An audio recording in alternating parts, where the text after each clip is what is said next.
নিন্দুকদের কাজ নিন্দা করা, আর আমাদের কাজ কারোর কথা না শুনে নিজের কাজ মন দিয়ে করে যাওয়া। সেটাই তো করলেন রোহিত শর্মা।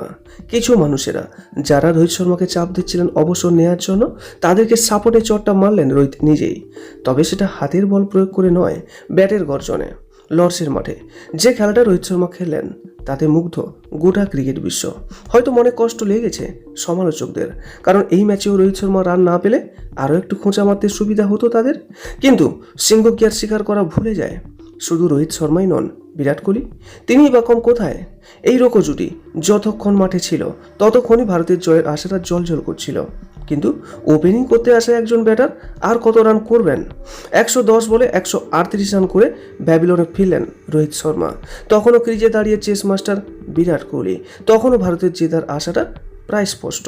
কিন্তু ঠিক যখন বিরাট কোহলিও 60 বলে 73 রান করে আউট হলেন, তখন তো অনেকেই খেলা দেখা বন্ধ করে দিয়েছেন, কারণ জেতার আশাটা তখন আর নেই।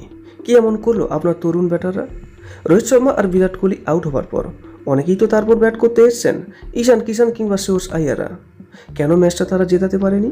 ওই বয়স্ক দুজন প্লেয়ার তো দলের হাফ রান করে দিয়েছিলেন। আর বাকি 9 জন প্লেয়ার কি এমন করলেন? যারা এই ভারতীয় দলের স্তম্ভ, যারা এই ভারতীয় দলটাকে বিশ্ব দরবারে প্রতিষ্ঠিত করতে চাইছে, তাদেরকে আপনারা কি করে অবসরের কথা বলতে পারছেন? খেলুক না, যতদিন ইচ্ছে তারা খেলুক না। রান তো করছে, 50 ওভার মাঠে দাঁড়িয়ে ফিল্ডিংটাও করছে।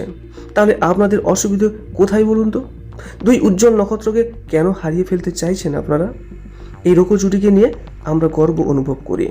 ওদের খেলাটা দেখার জন্যই তো আমরা টিভিটা অন করি। তা নাহলে ফাঁকা গ্যালারিতে শুধু আপনারাই বসে বসে খেলা দেখবেন। আর আপনাদের কি মনে হয়, এই রোকো জুটিকে এখনই কি অবসর নেওয়া উচিত? অবশ্যই আপনাদের একটি মূল্যবান মন্তব্য জানাতে ভুলবেন না, এবং ভিডিওটি ভালো লাগলে একটা লাইক করবেন। নিয়মিত এমন আপডেট পেতে আমাদের এই চ্যানেলটিকে অবশ্যই সাবস্ক্রাইব করে রাখবেন।